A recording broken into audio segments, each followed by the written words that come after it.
அனைவருக்கும் வணக்கம். இன்று பாரதியாருடைய நடிப்பு சுதேசிகள் அப்படின்ற கவிதையை பார்க்கலாம். சுதேசி அப்படின்ற வார்த்தையை நீங்க கேள்விப்பட்டிருப்பீங்க. தன்னுடைய நாட்டை நேசிக்கக்கூடியவர்கள், தன்னுடைய நாட்டின் மீது பற்றுள்ளவர்களை குறிக்கக்கூடிய வார்த்தை சுதேசி. சுதேசி இயக்கம் பற்றியும் நீங்க கேள்விப்பட்டிருப்பீங்க. 1905ஆம் ஆண்டு ஆரம்பிக்கப்பட்ட இயக்கம். இந்த இயக்கம் எதற்காக ஆரம்பிக்கப்பட்டது அப்படின்னா, 1905ஆம் ஆண்டு கர்சன் பிரபு வங்காளத்தை இரண்டா பிரிச்சாரு. வங்க பிரிவினைக்கு எதிர்ப்பு தெரிவிக்கிற விதமா சுதேசி இயக்கம் 1905ஆம் ஆண்டு ஆரம்பிக்கப்பட்டது. இந்த சுதேசி இயக்கத்தின் நோக்கம் என்ன அப்படின்னா, இந்தியாவில் ஆங்கிலேயர்களுடைய பொருளாதாரத்தை நலிவடைய செய்யணும் அப்படின்றது தான். சரி, எப்படி நலிவடைய செய்கிறது? பொருளாதாரம் எப்படி வளரும்? பொருள்களை விற்பதன் மூலமாகவும் வாங்குவதன் மூலமாகவும் தான் வளரும்.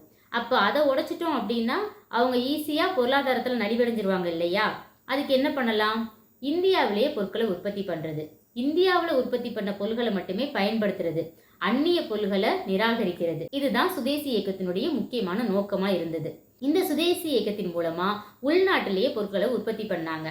மெழுகுவர்த்தி தயாரிக்கிறது, தீப்பெட்டி தயாரிக்கிறது, கதராடைகள் தயாரிக்கிறது, இப்படி பல பொருள்களை உற்பத்தி பண்ணிட்டு இருந்தாங்க. ஆனா நம்ம தமிழ்நாட்டுல வஉசி அவர்கள் எல்லாரையும் மிஞ்சிற விதமா கப்பல்கள் வாங்கி ஆங்கிலேயர்களுடைய பொருளாதாரத்தை நலிவடைய செஞ்சாரு. கடல் வாணிபத்துல ஆங்கிலேயர்களுடைய முற்றுரிமையை எதிர்க்கிற விதமாகவும் அவங்கள பொருளாதாரத்துல வீழ்த்துற விதமாகவும் கப்பல்கள் வாங்கி கப்பல் போக்குவரத்தை தொடங்கினாரு வஉ சிதம்பரனார் அவர்கள். சரி, எல்லாம் நல்லா தானே போய்கிட்டு இருக்கு. அப்புறம் ஏன் பாரதியார் நடிப்பு சுதேசிகள்ன்ற தலைப்புல கவிதை எழுதணும்? இப்போ ஒரு போராட்டம் நடக்குது அப்படின்னா அதுக்கு ஒரு தலைவர் இருப்பாங்க. அந்த தலைவரை ஃபாலோ பண்ணக்கூடிய தொண்டர்கள் இருப்பாங்க. தலைவர்கள் என்ன பண்ணுவாங்க? போராட்டத்துக்காக பிளான் பண்ணுவாங்க. அந்த போராட்டம் எதுக்காக நடத்தணும், யாரை எதிர்க்கணும், அந்த போராட்டத்தினுடைய விளைவு என்ன, இதெல்லாம் சிந்திச்சு செயல்படக்கூடியவங்க தலைவர்களா இருப்பாங்க. தொண்டர்கள் என்ன பண்ணுவாங்க? தன்னுடைய தலைவர் என்ன சொல்றாரோ அதை செஞ்சு அந்த போராட்டத்தை சக்சஸ்ஃபுல்லா கொண்டு போறதுக்கு பாடுபடுவாங்க. ஸோ தலைவர்களும் சரி தொண்டர்களும் சரி தாய்நாட்டின் மேல அக்கறை கொண்டு எந்த பலனையும் எதிர்பார்க்காம தேசத்தின் நலனுக்காக பாடுபடுறவங்களா இருப்பாங்க. நான் சொல்றது உண்மையான தலைவர்கள், உண்மையான தொண்டர்கள். அந்த காலத்துல அப்படி நிறைய தலைவர்கள் இருந்தாங்க, அவங்கள ஃபாலோ பண்ற நிறைய தொண்டர்கள் இருந்தாங்க. ஆனா இவங்க ரெண்டு பேருக்கும் இடையில சில பேர் போலியாவும் இருந்திருக்காங்க. அது எந்த காலத்திலுமே இருக்கக்கூடியது தானே. இந்த போலியான தலைவர்களைத்தான் சாடி கோவப்பட்டு திட்டி இந்த கவிதையை பாரதியார் அவர்கள் எழுதியிருக்காங்க. தங்களுடைய சுய லாபத்துக்காகவும் சுயநலத்துக்காகவும் மக்களையும் நாட்டையும் சுரண்டி தின்ற கெட்டவர்களை பற்றின கவிதை தான் இந்த நடிப்பு சுதேசிகள். இன்னொன்று, அப்படிப்பட்ட மக்களை பார்க்கும்போது பாரதியாருக்கு எப்படியெல்லாம் கோபம் வந்திருக்கு, எப்படியெல்லாம் ஆதங்கப்பட்டிருக்காரு, எப்படியெல்லாம் விரக்தியில தவிச்சிருக்காரு அப்படின்றது இந்த கவிதையை படிக்கும்போது தெரியுது. இந்த நடிப்பு சுதேசிகள் கவிதை பெரும்பாலும் உங்களுக்கு தெரிஞ்ச கவிதை தான். ஏன்னா நிறைய மேடை பேச்சுகள்லையும் சொற்பொழிவுகள்லையும் நிறைய தலைவர்கள் இதை மேற்கோள் காட்டியிருக்காங்க. அதனால இது உங்களுக்கு ரொம்ப பரிச்சயமான கவிதையாக தான் இருக்கும். இப்போ இந்த கவிதை நான் முழுவதுமாக படிக்கிறேன். நடிப்பு சுதேசிகள். நெஞ்சில் உரமுமின்றி நேர்மை திறமுமின்றி வஞ்சனை சொல்வாரடி கிளியே வாய்ச்சொல்லில் வீரரடி. நெஞ்சில் உரமுமின்றி நேர்மை திறமுமின்றி வஞ்சனை சொல்வாரடி கிளியே வாய்ச்சொல்லில் வீரரடி. கூட்டத்தில் கூடி நின்று கூவி பிதற்றலின்றி நாட்டத்தில் கொள்ளாரடி கிளியே நாளில் மறப்பாரடி. கூட்டத்தில் போய் நின்றுக்கிட்டு வந்தே மாதரம் ஜெய்ஹிந்த், என்னுடைய நாடு வாழ்க, என்னுடைய மொழி வாழ்க அப்படின்னு கோஷம்லாம் போடுவாங்க. அவங்கள்ட்ட போயிட்டு இந்த வந்தே மாதரம்ன்ற சொல்லுக்கு பொருள் என்ன அப்படின்னு கேட்டு பாருங்க, அவங்களுக்கு அதுக்கான பொருள் கூட தெரியாது. எல்லாரும் கத்துனாங்க, நானும் கத்துனேன் அப்படின்ட்டு போயிடுவாங்க. அப்படிப்பட்டவங்களை தான் பாரதியார் இங்கே சுட்டி காட்டுறாரு. கூட்டத்தில் கூடி நின்று கூவி பிதற்றலன்றி நாட்டத்தில் கொள்ளாரடி கிளியே நாளில் மறப்பாரடி. சொந்த அரசும் புவி சுகங்களும் மாண்புகளும் அந்தகருக்கு உண்டாகுமோ கிளியே அழிகளுக்கு இன்பம் உண்டோ. அந்தகர் அப்படின்னா பார்வை புலன் இல்லாதவங்க.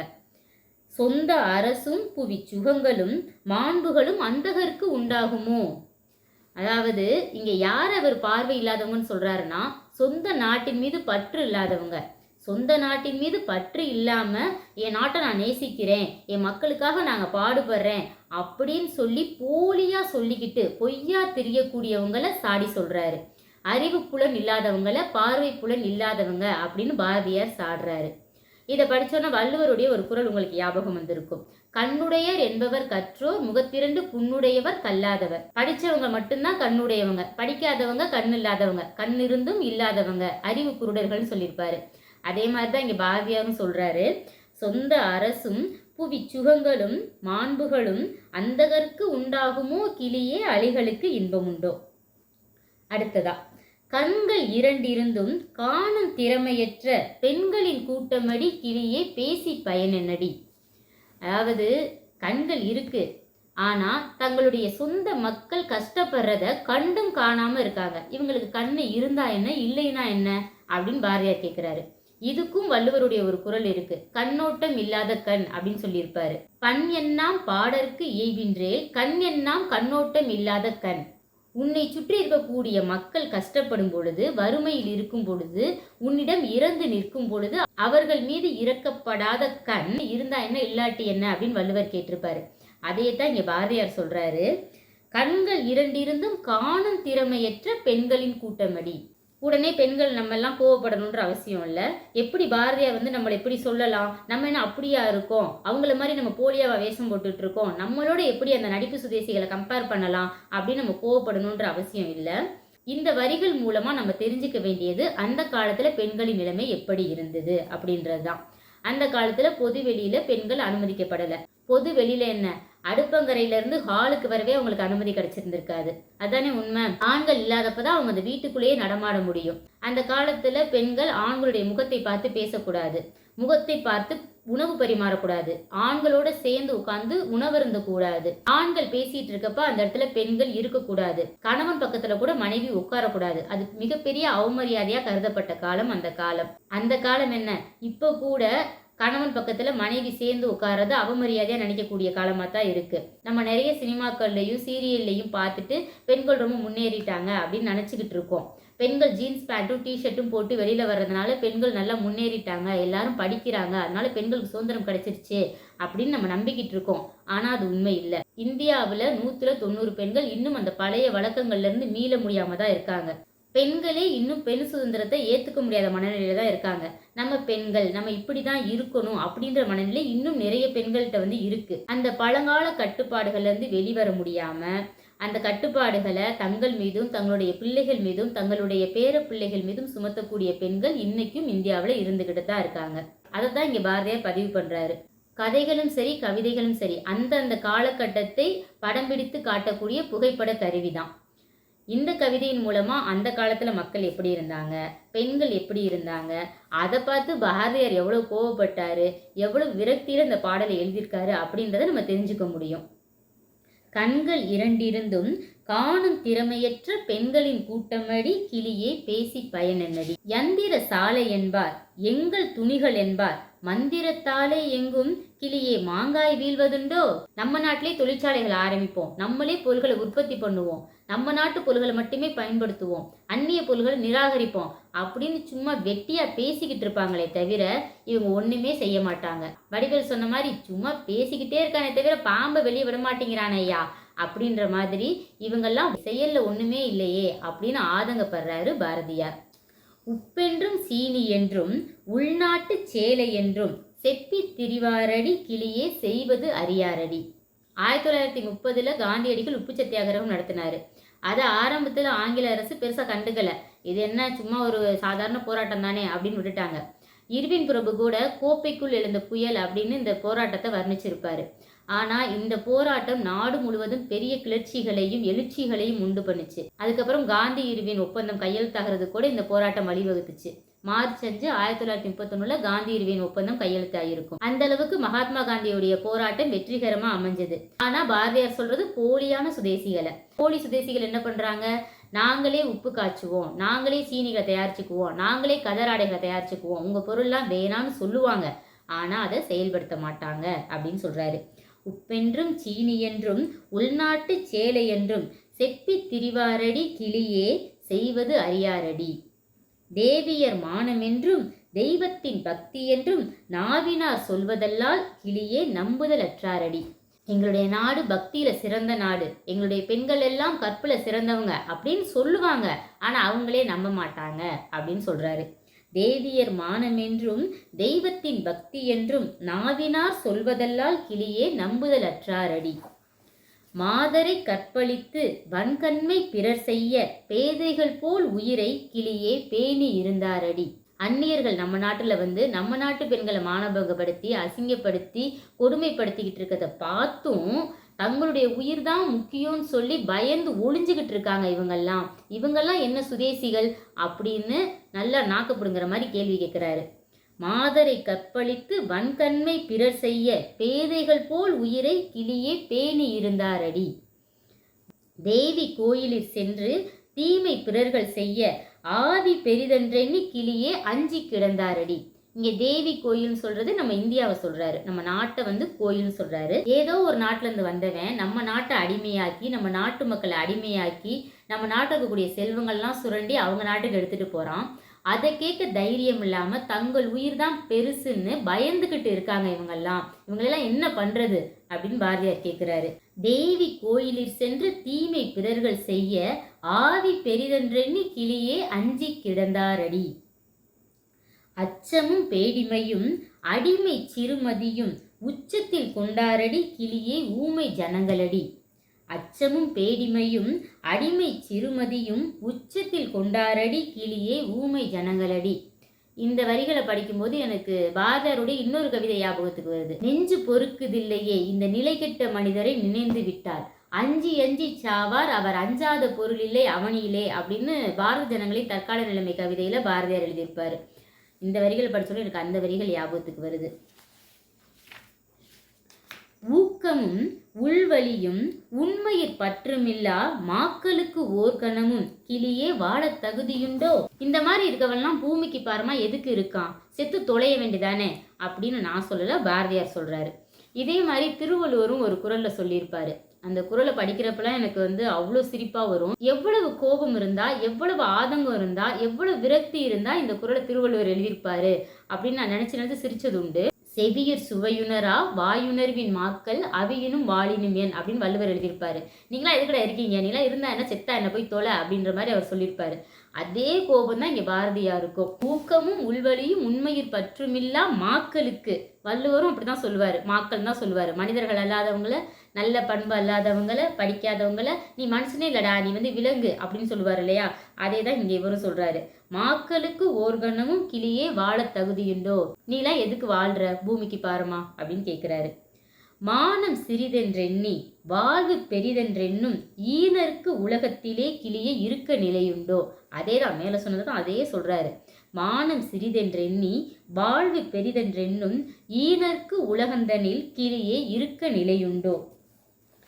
சிந்தையில் கல்விரும்பி சிவசிவ என்பது போல், சிந்தையில் கல்விரும்பி சிவசிவ என்பது போல் வந்தே மாதரம் என்பார் கிளியே மனதில் அதனை கொள்ளார். வந்தே மாதரம் என்பார் கிளியே மனதில் அதனை கொள்ள. இதுக்கும் நான் திருவள்ளுவருடைய குறளை தான் சொல்லணும். என்னம்மா நீ எதுக்கெடுத்தாலும் திருவள்ளுவரையே பிடிச்சி இழுத்துக்கிட்டே இருக்க அப்படின்னு நீ கேட்கலாம். இவங்க இருவருடைய கோபமும் ஒரே மாதிரி தான் எனக்கு தோணுது. வள்ளுவரும் அப்படிதான், மக்களுக்கு நிறைய நல்ல கருத்துக்களை சொல்லிட்டே வருவாரு. ஆனா திடீர்னு அப்படியே வந்து என்னடா அப்படி பண்றீங்களேடா அப்படின்ற மாதிரி எழுதியிருப்பாரு. மழித்தலும் நீட்டலும் வேண்டா உலகம் பழித்தது ஒழித்து விடி. மொட்டை அடிச்சுக்கிட்டு உத்திராட்ச கொட்டை போட்டுக்கிட்டு இல்லைன்னா ஜடாமுடி வளர்த்துக்கிட்டு இருந்தா மட்டும் நீ சாமியார் ஆயிடுவியா? உலகம் பழித்தது ஒழித்து விடின். உலகம் எது கெட்டதுன்னு சொல்லுதோ அதை நீ செய்யாம இருந்தாலே உன்னை உலகம் வந்து வணங்கும் அப்படின்னு வள்ளுவர் சொல்லியிருப்பாரு. அதை தான் இங்க பாரதியார் சொல்றாரு. சிந்தையில் கல் விரும்பி சிவசிவ என்பது போல், மனசுக்குள்ள கெட்ட எண்ணங்களை வச்சுக்கிட்டு, மனசுக்குள்ள நிறைய தேவையில்லாத ஆசைகளை வச்சுக்கிட்டு சிவசிவ அப்படின்னு சாமியை கும்பிடுற மாதிரி நடிப்பாங்க இல்லையா, அது மாதிரியே வந்தே மாதரம் என்பார்.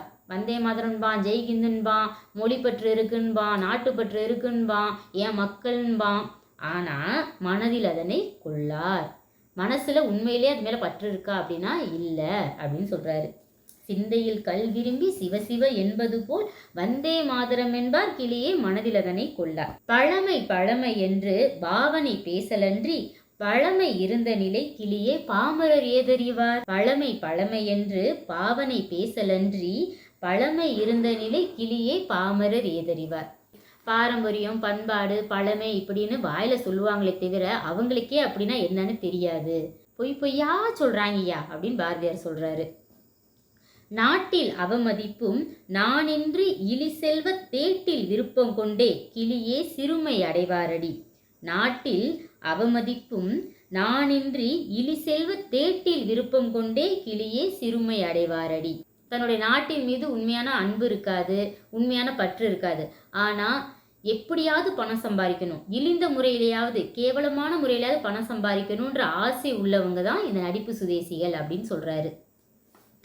சொந்த சகோதரர்கள் துன்பத்தில் சாதல் கண்டும் சிந்த இறங்காரடி கிளியே செம்மை மறந்தாரடி. சொந்த சகோதரர்கள் துன்பத்தில் சாதல் கண்டும் சிந்த இறங்காரடி கிளியே செம்மை மறந்தாரடி.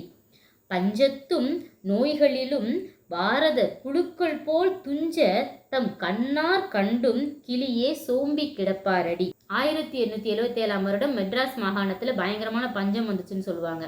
தாது வருட பஞ்சம் அப்படின்னு கூட அதை சொல்லுவாங்க. பஞ்சங்கள் ஆங்கிலேயர்கள் இந்தியாவுக்கு வர்றதுக்கு முன்னாடியும் நம்மளுக்கு ஏற்பட்டிருக்கு.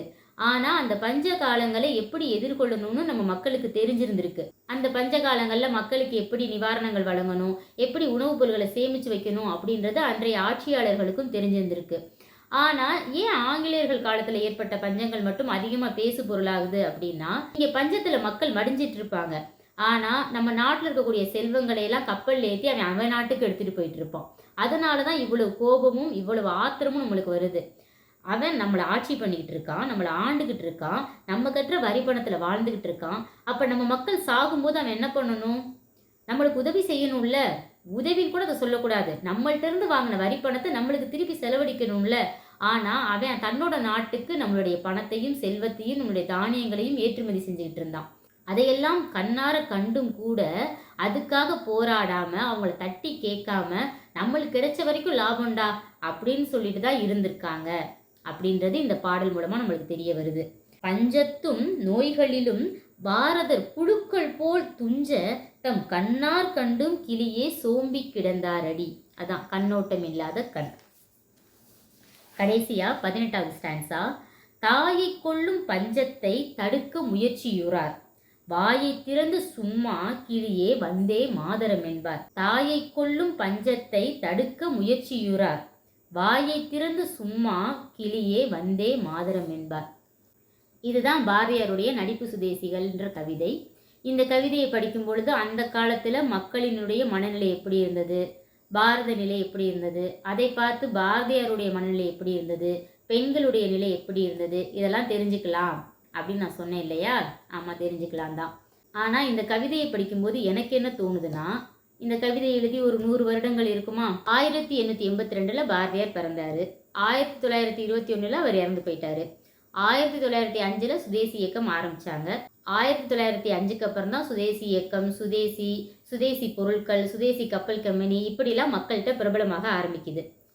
அப்போ இந்த கவிதை எழுதி ஒரு 100 வருடங்கள் இருக்கும். ஆனால் நல்லா கவனிச்சு பாருங்க, 100 வருடங்களுக்கு முன்னாடி இந்தியாவில் மக்கள் எப்படி இருந்தாங்களோ அப்படித்தானே இப்பவும் இருக்காங்க.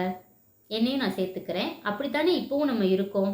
ஏதாவது மாற்றம் இருக்கா? அன்றைக்கு மக்கள் இருந்தது போலவே, அதாவது பாரதியார் குறிப்பிட்ட மாதிரி நடிப்பு சுதேசிகள் இருந்தது போலதான் இன்னைக்கும் மக்கள் இருக்காங்க. அந்த நடிப்பு சுதேசிகளை போலவே இன்றைக்கும் மக்கள் மேல அக்கறை உள்ளவங்க மாதிரி நடிக்கக்கூடியவங்க நிறைய பேர் இருக்காங்க. அன்னைக்கு வந்தே மாதரம் ஜெயகிந்தன்னு கோஷம் போட்டாங்க, இன்னைக்கு நாட்டுப்பற்று மொழிப்பற்றுன்னு சொல்லி கோஷம் போடுறவங்க இருக்கத்தான் செய்யறாங்க. நான் எல்லாரையும் சொல்ல வரல. நாட்டின் மீது அன்பு கொண்டவங்க, நாட்டின் மீது பற்று கொண்டவங்க, மக்கள் நலனின் மீது அக்கறை கொண்டவங்க இருக்கத்தான் செய்யறாங்க. ஆனா அவங்க ரொம்ப கம்மியா தான் இருக்காங்க. மக்கள் மேல அன்பு இருக்குன்னு பொய்ய நடிக்கக்கூடியவங்க தான் இங்க அதிகமா இருக்காங்க. கோஷங்கள் மட்டும்தான் மாறி இருக்கு, காலங்கள் மட்டும்தான் மாறி இருக்கு, நம்ம உடுத்தக்கூடிய உடை மட்டும்தான் மாறி இருக்கு. ஆனா மக்களுடைய மனநிலை அப்படியே இருக்க மாதிரி தான் எனக்கு தோணுது. அன்னைக்கு என்ன நிலைமை இருந்துச்சோ அது அப்படியே காப்பி பேஸ்ட் ஆகுற மாதிரி தான் எனக்கு தோணுது. இன்னைக்கு நம்ம நிறைய டெக்னாலஜியில டெவலப் ஆயிருக்கோம், எல்லாருமே படிக்கிறோம், நம்மளுடைய வாழ்க்கை முறையில நிறைய முன்னேற்றங்கள் இருக்கு. ஆனா மனநிலையில முன்னேற்றம் இருக்கா? நம்மளுடைய அறிவுல முன்னேற்றம் இருக்கா? நம்மளுடைய சமூக அக்கறையில முன்னேற்றம் இருக்கா அப்படின்னு யோசிச்சு பார்த்தா 100 வருடங்களுக்கு முன்னாடி மக்கள் எப்படி இருந்தாங்களோ அப்படிதான் இப்பவும் இருக்காங்க அப்படின்னு எனக்கு தோணுது.